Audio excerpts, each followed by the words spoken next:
This episode is sponsored by JDAQA Software Testing, your scalable solution for manual, automated, security, and performance testing. Check us out at jdaqa.com. And with that, let's get on with the show.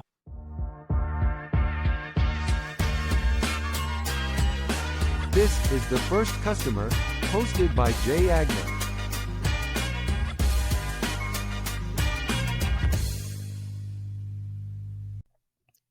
Hi, everyone. Welcome to the First Customer Podcast. My name is Jay Agner. Today, I am lucky enough to be joined by a guy who sailed around the world, who has gone from one end of Canada west to east or east to west, completely by water. He is a tech guy. He's a modern day explorer, which I don't use that term lightly. I think it's a real thing. Bert TerHart. Hello, my friend. How are you? I'm really good, Jay. It's great to be here. I'm always a little taken aback when you say all these crazy things. I go, that's just nuts. Like, that doesn't make any sense at all. Why would you do that? So I'm smiling because of that. Maybe you can tell us today. So where did you grow up, and did that have any impact on you being an entrepreneur?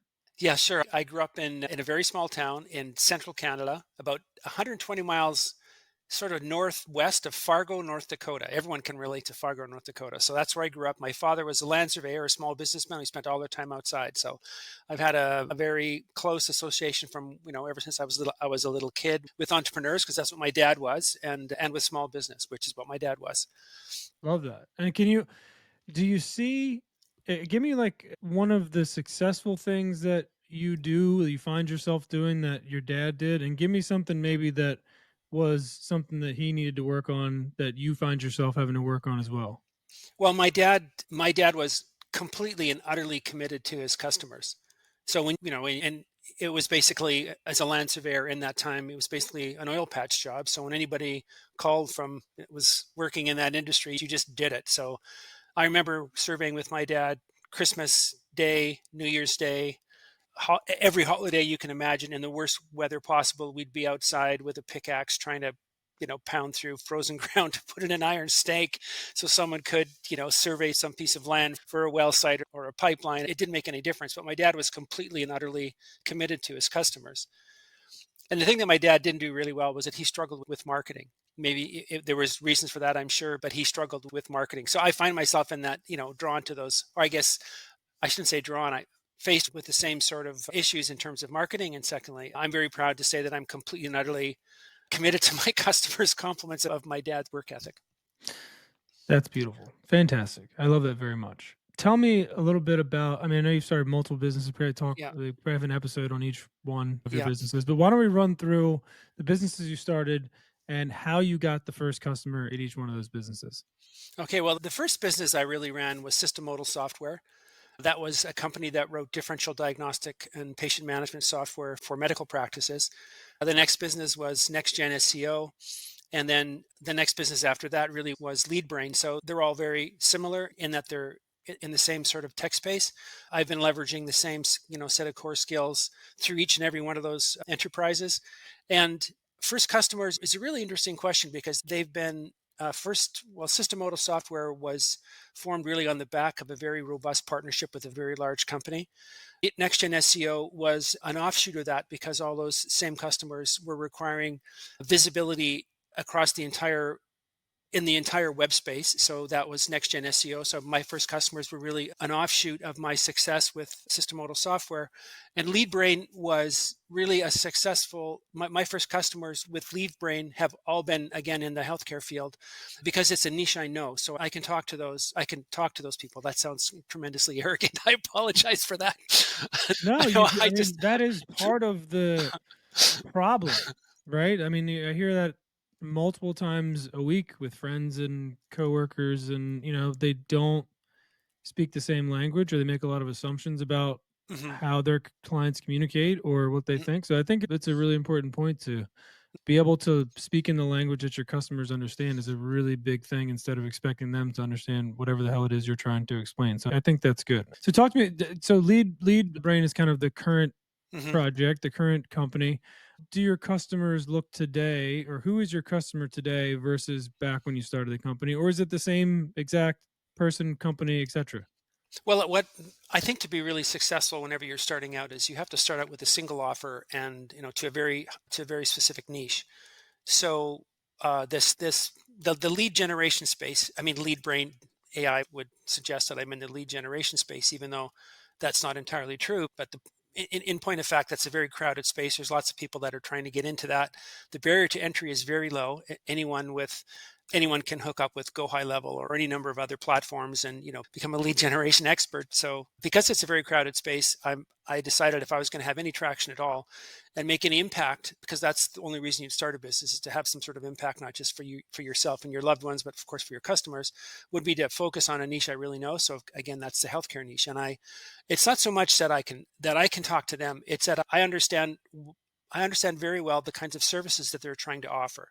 So LeadBrain is nothing more than enabling those particular practitioners to fully encapsulate and then develop, create, and then dis- distribute what it is they actually do.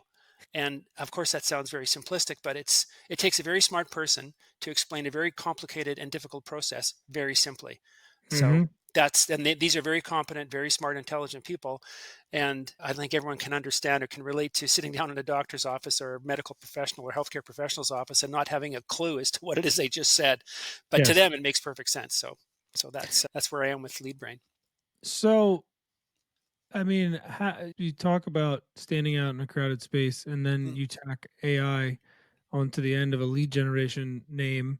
It seems like a doubly saturated space right now. How are you standing out and like saying this is how we use or do AI versus the 10, 100, million other people that we've seen pop up in the last year? Like, how is it actually being used by you guys in a way that's beneficial to your clients?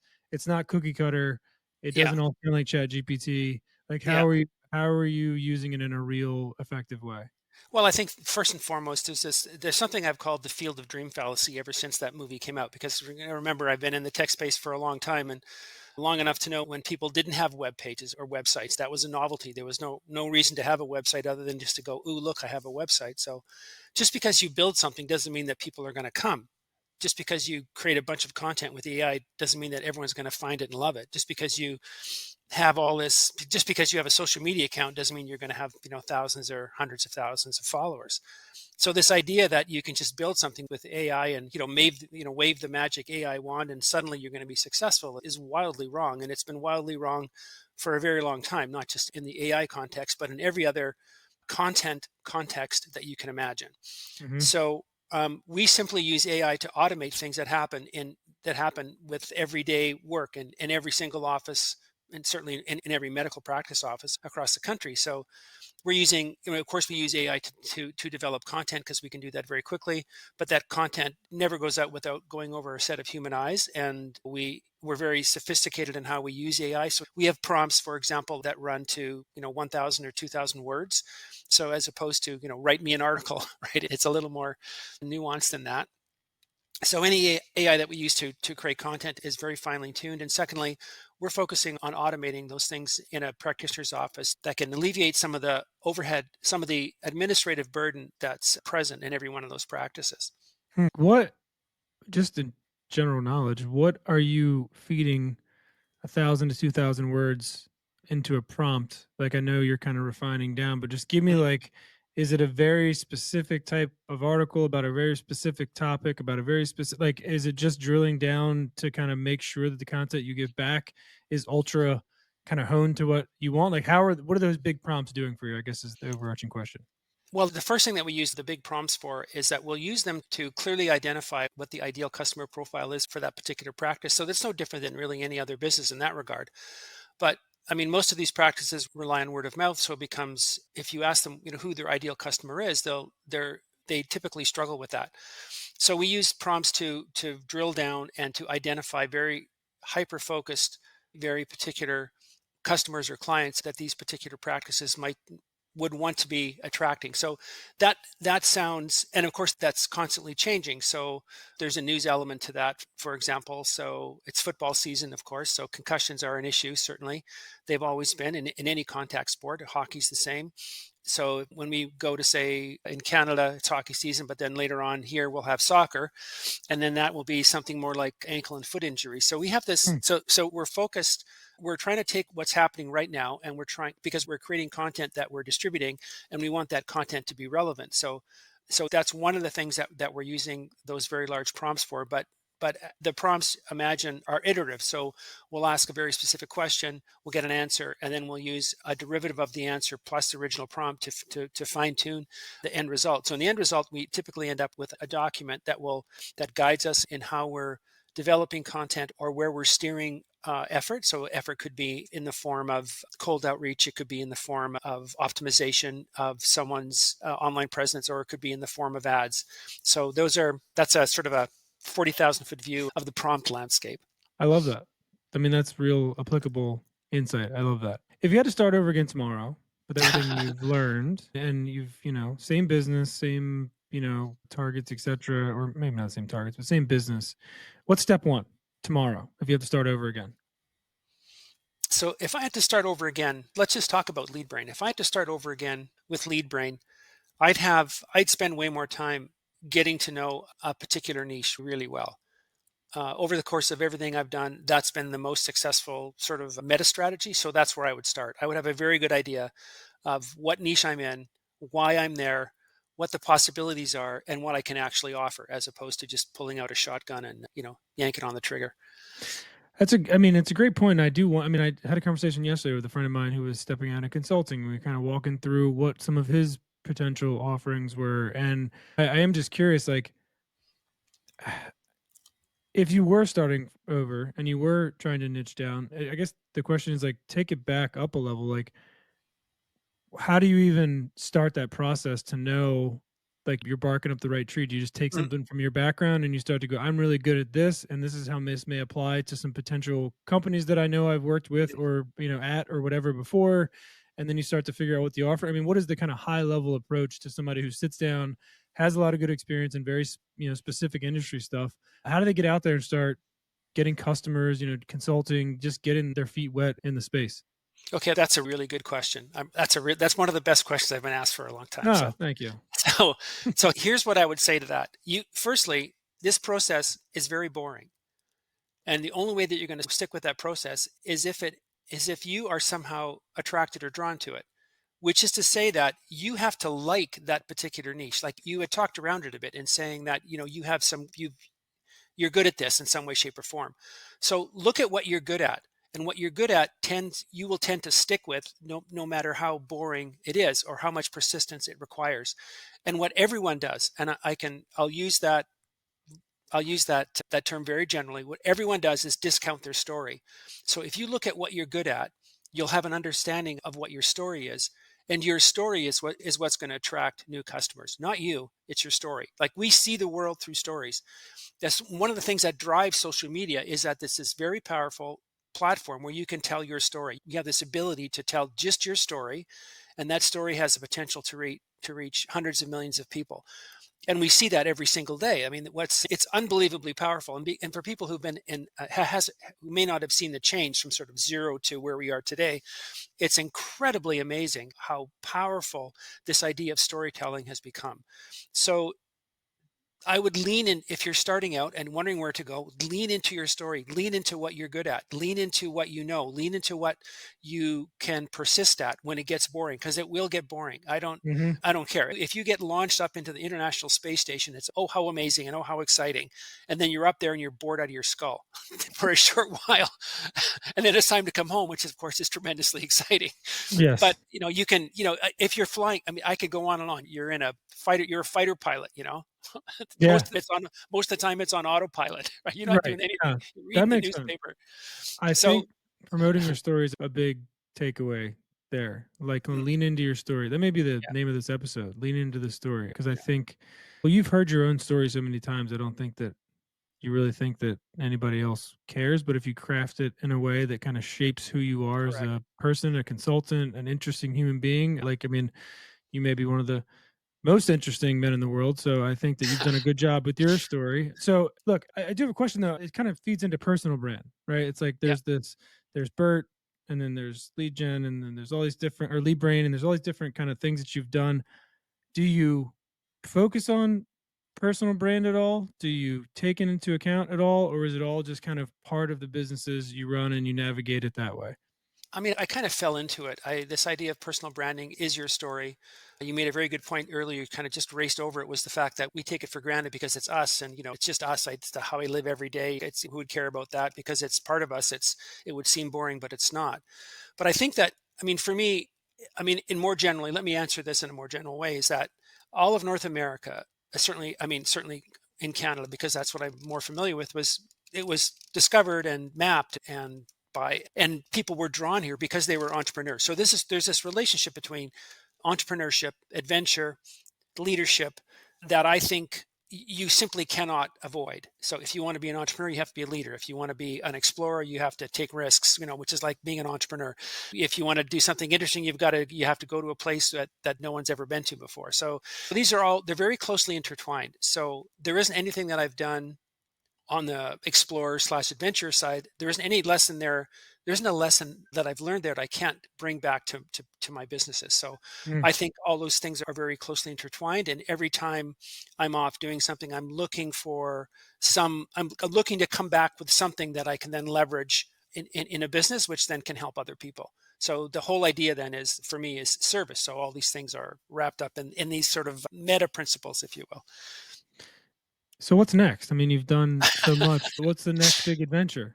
Well, the next big adventure, I'm paddling from a small town on the North Saskatchewan River called Rocky Mountain House, which is on the eastern slopes of the Rockies. And it's just north of Montana, basically. I'm paddling to the Arctic Ocean and then down the Arctic coast in a canoe from the mouth of the Mackenzie River to the mouth of the Coppermine. So that's I'm following the routes of the original cartographers that mapped all of Canada. So these would be Lewis and Clark's contemporaries.